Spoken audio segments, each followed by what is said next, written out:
राधे कृष्ण राधे कृष्ण। श्रावण मास की कामिका और पुत्रदा एकादशी का महात्म्य। युधिष्ठिर जी ने पूछा, गोविंद वासुदेव आपको नमस्कार है।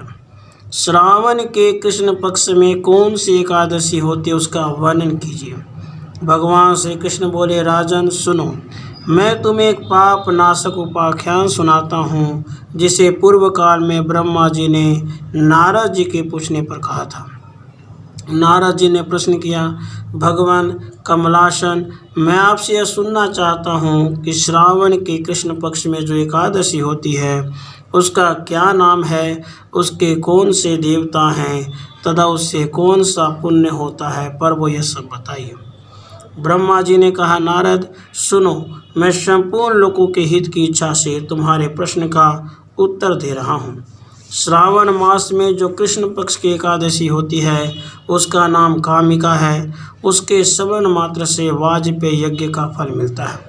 उस दिन श्रीधर, हरि, विष्णु, माधव और मधुसूदन आदि नामों से भगवान का पूजन करना चाहिए।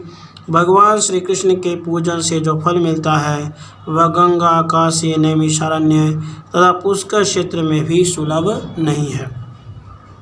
सिंह राशि के बृहस्पति होने पर तथा व्यतिपात और दंड योग में गोदावरी स्नान से जिस फल की प्राप्ति होती है वही फल भगवान श्री कृष्ण के पूजन से भी मिलता है। जो समुद्र और वन सहित समूची पृथ्वी का दान करता है तथा जो कामिका एकादशी का व्रत करता है वे दोनों समान फल के भागी माने गए हैं। जो ब्याही हुई गाय को अन्य अन्य सामग्रियों सहित दान करता है उस मनुष्य को जिस फल की प्राप्ति होती है वही कामिका का व्रत करने वाले को मिलता है। जो नरश्रेष्ठ श्रावण मास में भगवान श्रीधर का पूजन करता है उसके द्वारा गंधर्वों और नागों सहित संपूर्ण देवताओं की पूजा हो जाती है। अतः पाप भीरु मनुष्यों को यथाशक्ति पूरा प्रयत्न करके कामिका के दिन श्रीहरि का पूजन करना चाहिए। जो पाप रूपी पंख में भरे हुए संसार समुद्र से डूब रहे हैं उनका उद्धार करने के लिए कामिका का व्रत सबसे उत्तम है। अध्यात्म विद्या परायण पुरुषों को जिस फल की प्राप्ति होती है उससे बहुत अधिक फल कामिका व्रत का सेवन करने वाले को मिलता है। कामिका का व्रत करने वाला मनुष्य रात्रि में जागरण करके न तो कोई भयंकर यमराज का दर्शन करता है और न कभी दुर्गति में ही पड़ता है। लाल मणि, मोती, वैद्रुर्य और मूंगे आदि से पूजित होकर भी भगवान विष्णु वैसे संतुष्ट नहीं होते जैसे तुलसी दल से पूजित होने पर होते हैं। जिसने तुलसी की मंजरियों से श्री केशव का पूजन कर लिया है उसके जन्म भर का पाप निश्चय ही नष्ट हो जाता है। जो दर्शन करने पर सारे पाप समुदाय का नाश कर देती है, स्पर्श करने पर शरीर को पवित्र बनाती है, प्रणाम करने पर रोगों का निवारण करती है, जल से सींचने पर यमराज को भी भय पहुंचाती है, आरोपित करने पर भगवान श्री कृष्ण के समीप ले जाती है और भगवान के चरणों में चढ़ाने पर मोक्ष रूपी फल प्रदान करती है, उस तुलसी देवी को नमस्कार है। जो मनुष्य एकादशी को दिन रात दीपदान करता है उसके पुण्य की संख्या चित्रगुप्त भी नहीं जानते। एकादशी के दिन भगवान श्री कृष्ण के सम्मुख जिसका दीपक जलता है उसके पिता स्वर्गलोक में स्थित होकर अमृत पान से तृप्त होते हैं। घी अथवा तिल के तेल से भगवान के सामने दीपक जलाकर मनुष्य देह त्याग के पश्चात करोड़ों दीपों से पूजित हो स्वर्गलोक में जाता है। भगवान श्री कृष्ण जी कहते, युधिष्ठिर, यह तुम्हारे सामने मैंने कामिका एकादशी की महिमा का वर्णन किया है।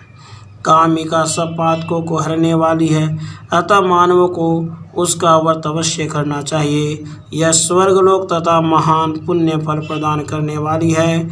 जो मनुष्य श्रद्धा के साथ इसका महात्म्य में श्रवण करता है वह सब पापों से मुक्त हो श्री विष्णु लोक में जाता है। युधिष्ठिर जी ने पूछा, मधुसूदन, श्रावण के शुक्ल पक्ष में किस नाम की एकादशी होती है, कृपया मेरे सामने उसका वर्णन कीजिए। भगवान श्री कृष्ण बोले, राजन, प्राचीन काल की बात है। द्वापर युग के प्रारंभ का समय था।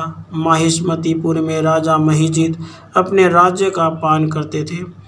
किंतु उन्हें कोई पुत्र नहीं था, इसलिए वह राज्य उन्हें सुखदायक नहीं प्रतीत होता था। अपनी अवस्था अधिक देख राजा को बड़ी चिंता हुई। उन्होंने प्रजा वर्ग में बैठकर इस प्रकार कहा, प्रजाजनों, इस जन्म में मुझसे कोई पातक नहीं हुआ। मैंने अपने खजाने में अन्याय से कमाया हुआ धन नहीं जमा किया है। ब्राह्मणों और देवताओं का धन भी मैंने कभी नहीं लिया है। प्रजा का पुत्रवत पान किया, धर्म से पृथ्वी पर अधिकार जमाया तथा दुष्टों को वे बंधु और पुत्रों के समान ही क्यों न रहे हो दंड दिया है। शिष्ट पुरुषों का सदा सम्मान किया और किसी को द्वेष का पात्र नहीं समझा। फिर क्या कारण है जो मेरे घर में आज तक पुत्र उत्पन्न नहीं हुआ? आप लोग इसका विचार करें। राजा के ये वचन सुनकर प्रजा और पुरोहित के साथ ब्राह्मणों ने उसके हित का विचार करके गहन वन में प्रवेश किया। राजा कल्याण कर चाहने वाले वे सभी लोग इधर उधर घूमकर ऋषि सेवित आश्रमों की तलाश करने लगे। इतने ही में उन्हें मुनि श्रेष्ठ लोमस का दर्शन हुआ। लोमस जी धर्म के तत्वज्ञ, संपूर्ण शास्त्रों के विशिष्ट विद्वान, दीर्घायु और महात्मा हैं। उनका शरीर लोम से भरा हुआ है। वे ब्रह्मा जी के समान तेजस्वी हैं। एक एक कल्प बीत जाने पर उनके शरीर का एक एक लोम विशीर्ण होता, टूट कर गिरता, इसलिए उनका नाम लोमस हुआ है। वे महामुनि तीनों कालों को जानते हैं। उन्हें देखकर सब लोगों को बड़ा हर्ष हुआ।